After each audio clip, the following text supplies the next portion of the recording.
प्रत्याशियों के नाम अब घोषित कर दिए हैं। नगीना से ओमवती जाटव को टिकट बना दिया गया है। आपको बता दें, खास बात आज ये रही कि दल बदलुओं पर भी दांव खेला है कांग्रेस ने। आपको इस वक्त की बड़ी खबर बता रहे हैं, कांग्रेस की दूसरी लिस्ट जारी हुई है। 16 प्रत्याशियों की ये लिस्ट है, जिसमें दूसरी पार्टियों से आए प्रत्याशियों पर भी पार्टी ने भरोसा जताया है। बात अगर कर लें सावित्रीबाई फुले की या राकेश सचान की, ये दोनों ही हाल ही में पार्टी में शामिल हुए हैं और पार्टी ने इनको टिकट दिया है। इस वक्त की बड़ी खबर में आपको बता रहे हैं, कांग्रेस ने 16 प्रत्याशियों की दूसरी लिस्ट जारी की है और सुल्तानपुर से संजय सिंह को चुनाव में मैदान में उतारा गया है। हम आपको तमाम वो नाम, तमाम वो जानकारी बता रहे हैं जो कांग्रेस ने अपनी दूसरी लिस्ट में जाहिर किए हैं। नगीना से ओमवती जाटव को टिकट दिया गया है। मुरादाबाद से प्रदेश अध्यक्ष राज बब्बर को मैदान में उतारा गया है। लखीमपुर खीरी की बात कर लें तो जफर अली नकवी को फिर टिकट दिया गया है। सीतापुर से कैसर जहां को टिकट दिया गया है। मिश्रिक से मंजरी राही को कांग्रेस ने टिकट दिया है। मोहनलालगंज से रमाशंकर भार्गव को टिकट दिया गया है। सुल्तानपुर से संजय सिंह चुनाव लड़ेंगे। प्रतापगढ़ से रत्ना सिंह को फिर टिकट दिया गया है। कानपुर से श्री प्रकाश जायसवाल को टिकट दिया गया है। लेकिन खास बात, बड़ी बात ये कि हाल ही में पार्टी में शामिल हुए दल बदलुओं पर भी पार्टी ने भरोसा जताया है। सावित्रीबाई फुले और राकेश सचान, ये दो नाम हैं जो हाल ही में पार्टी में शामिल हुए थे और जब आज लिस्ट जारी की गई है, 16 प्रत्याशियों की लिस्ट जारी की गई है, तो उनमें इनका नाम भी शामिल था। और इसी खबर पर ज्यादा जानकारी के साथ संवाददाता सीमाब नकवी हमारे साथ जुड़ चुके हैं। सीमाब, दूसरी लिस्ट जारी की है, पहले पुराने चेहरों पर दांव और इस बार दल बदलुओं पर भी भरोसा। जी बिल्कुल, आपको बताएं कि जिस तरह से आज कांग्रेस ने 16 प्रत्याशियों की लिस्ट जारी की है, उसमें दल बदलुओं को भी तरजीह दी गई है। चाहे राकेश सचान हो, चाहे वो सावित्रीबाई फुले या कैसर जहां, ये तीनों प्रत्याशी ऐसे हैं जो दूसरे दलों को छोड़कर कांग्रेस में शामिल हुए और कांग्रेस ने इन पर भरोसा जताया। इसके अलावा कई बड़े चेहरे थे जिनको जो है लेकर असमंजस की स्थिति बनी हुई थी, लेकिन कांग्रेस ने आज उनको भी टिकट दिया है। इसमें प्रदेश अध्यक्ष राज बब्बर है, रत्ना सिंह है, श्री प्रकाश जायसवाल हैं। ये बड़े चेहरे हैं जिनको आज कांग्रेस ने जो है वो लिस्ट जारी की। चलिए सीमाब, आप हमारे साथ बने रहिए। इस वक्त राजनीतिक विश्लेषक एपी तिवारी जी हमारे साथ जुड़ चुके हैं। एपी तिवारी जी, आपका स्वागत है भारत समाचार पर। जिस तरह से आज दूसरी लिस्ट जारी हुई है, 80 सीटों पर ताल ठोक रही है कांग्रेस यूपी में। पहले यहां पर पुराने चेहरों पर भरोसा जताया गया, दूसरी लिस्ट 16 प्रत्याशियों की और दल बदलुओं को भी तरजीह। जी हेलो जी एपी तिवारी जी। जी आज कांग्रेस ने दूसरी लिस्ट जारी की है, क्या कुछ खास देखते हैं आप इसमें? देखिए, इसमें पहली बात तो ये कि कांग्रेस ने बहुत सोच समझकर अपने प्रत्याशियों की घोषणा की है और इसमें जो अन्य पार्टियों से लोग आए हैं उनको अकोमोडेट किया गया है। और जैसे और भी महत्वपूर्ण बात यह है कि शायद ये इसलिए किया गया है कि जो जैसे गठबंधन के जो वोट हैं वो खिसक कर कांग्रेस की तरफ आएंगे।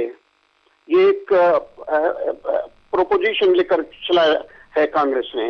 एक और महत्वपूर्ण बात है, जैसे कानपुर है, जायसवाल जी को दोबारा दिया गया है। सुल्तानपुर में डॉक्टर संजय सिंह को स्थान दिया गया है, प्रत्याशी घोषित किया गया। वो अमेठी के राजघराने से आते हैं। स्वाभाविक राज बब्बर को दे दिया गया है, प्रत्याशी घोषित किया गया है।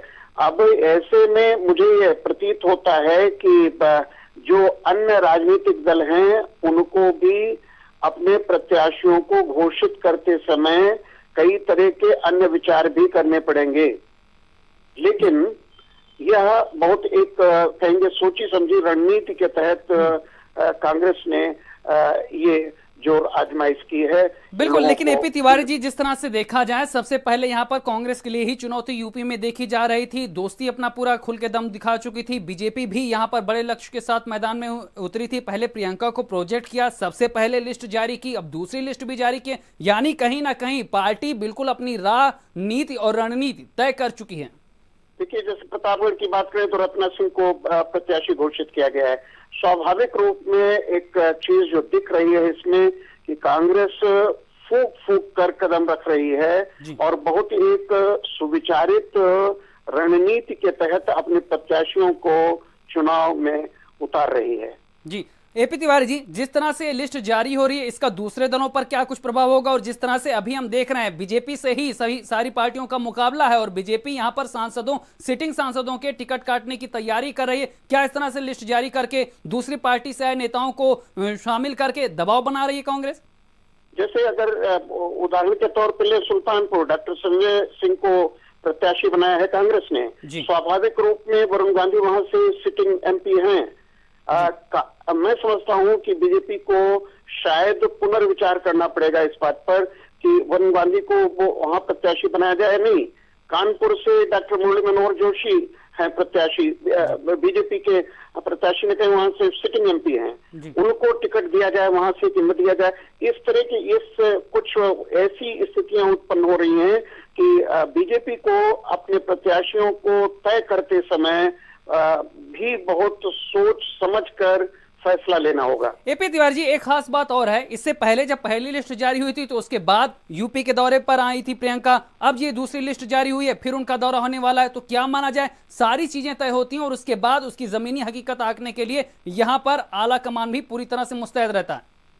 देखिए, कांग्रेस एक पुरानी पार्टी है। अगर इस नजरिए से देखा जाए तो कांग्रेस की जो रणनीतिकार हैं वो कोई, ठीक है कि ये दो राहुल गांधी हैं, प्रियंका है, ये लोग हैं, ये कह सकते हैं कम अनुभव के लोग हैं, लेकिन कुल मिलाकर जो रणनीतिकार हैं उन लोगों ने ये जो निर्णय लिया है वो इसी आधार पर लिया है कि जो फील्ड से, जो ग्रास रूट से अनुभव आ रहे हैं, जो ग्रास रूट के फीडबैक्स हैं, उन सबको मद्देनजर रखकर निर्णय लिया है, प्रत्याशियों को उतारा है। लेकिन एक बात बहुत फौरी तौर पे साफ दिखती है कि अगर उन प्रत्याशियों को स्थान दिया गया है जो अन्य दलों से आए हैं, तो स्वाभाविक रूप में जिस दल से वो आए हैं उनका कह सकते हैं प्रतिशत वोट शेयर घटेगा और कांग्रेस का इस तरह बढ़ेगा। लेकिन बहुत अभी कुछ इस बात पर निर्भर करेगा कि जो अन्य दल हैं, चाहे गठबंधन है या